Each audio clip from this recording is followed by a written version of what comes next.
Dans notre vidéo d'aujourd'hui, nous allons aborder un sujet très délicat dans le secteur de la cosmétique, qui est comment gérer les clients insatisfaits après utilisation de nos produits cosmétiques. Bonjour et bienvenue à toi sur Cosmétique et Business. Sur cette chaîne, nous parlons de la cosmétique et du business.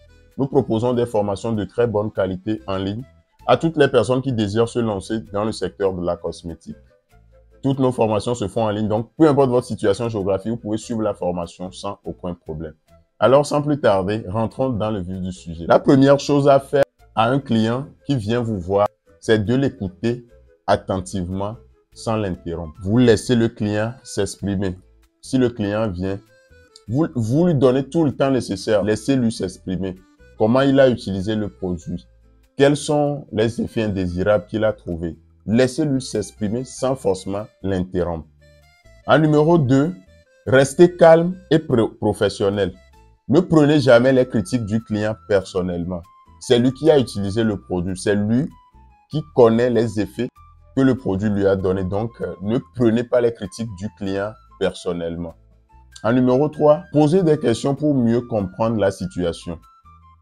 Parce qu'il y a certains clients, peut-être c'est là et le client même qui n'a pas bien utilisé votre produit. Donc, posez-lui des questions très importantes pour mieux comprendre ce qui s'est passé. Parce qu'on peut dire à un client de peut-être utiliser un produit chaque soir, mais peut-être le client lui autre va utiliser le produit chaque matin. Donc, si le client ne respecte pas ce que vous lui avez dit, c'est normal que le produit ne puisse pas donner le résultat escompté. En numéro 4, proposez une solution adaptée. Si par exemple, c'est une crème hydratante que le client a payé, mais n'a pas trouvé satisfaction, vous pouvez lui proposer peut-être une autre crème hydratante. Parce qu'il y a certaines personnes qui font des allergies, qui sont allergiques à certains intrants. Vous pouvez lui proposer peut-être une autre crème hydratante qui a d'autres intrants à part la crème que la personne a payée. En numéro 5, c'est de prendre des notes pour améliorer ses produits. Ça, je le dis tout le temps. Aucune formulation n'est parfaite. Il y a tout le temps des petites parties qu'on néglige, mais qui changent la donne. Donc, prenez note pour améliorer vos produits. Si par exemple, le client vous dit après quelques jours qu'il a remarqué que votre crème devient trop liquide, prenez note et prochainement, trouvez une solution. Parce qu'il y a certains clients qui viennent payer chez vous, vu qu'ils n'ont pas trouvé satisfaction, ne vont rien dire et ne vont même plus venir payer. En numéro 6, faites une action commerciale ou soit un geste commercial. Qu'est-ce que je veux dire par là? Vous pouvez lui dire à votre prochain achat, on va peut-être vous faire la livraison gratuitement. Ou soit on va vous offrir peut-être un autre savon de visage que vous allez également tester.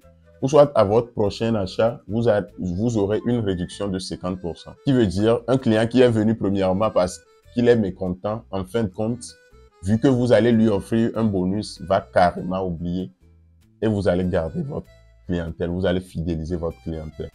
Entre parenthèses, il y a également certains clients qui utilisent d'autres produits à part ce qu'il a payé chez vous. Et peut-être ce sont les produits qu'il a payés ailleurs qui lui donnent des effets. Le client viendra quand même te dire que ce sont tes produits qui lui ont donné ces effets. Donc, si un client vous parle de son mécontentement, prenez note. Mais si 2, 3, 4 personnes viennent dire la même chose là, vous saurez en même temps que c'est une vraie histoire. Sinon, surtout dans notre secteur de la cosmétique, tu vas dire à la personne, n'ajoutez pas une huile à cette pommade. N'ajoutez pas une huile éclaircissante à cette crème. Mais la personne ira ajouter de l'huile.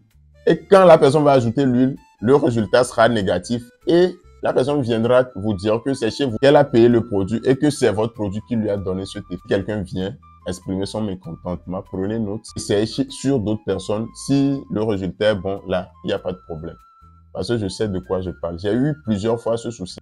Une cliente vient payer quelque chose, mais part ailleurs payer autre chose pour mélanger à vous votre formulation et utiliser. Quand la personne aura des effets néfastes, c'est chez toi qu'elle viendra se plaindre. Ça sera à vous de savoir comment gérer votre clientèle. Ça sera à vous de comprendre vraiment la formulation de vos produits et ça sera à vous d'avoir confiance à vos produits. Pour avoir confiance à ces produits et pour avoir de très bonnes formulations, écrivez-nous. Nous proposons des formations de très bonne qualité. Nous avons déjà accompagné plus de 300 personnes qui génèrent énormément d'argent. Donc, écrivez-nous sur le +228 96 10 12. Vous ne serez pas déçus. Merci et à la prochaine.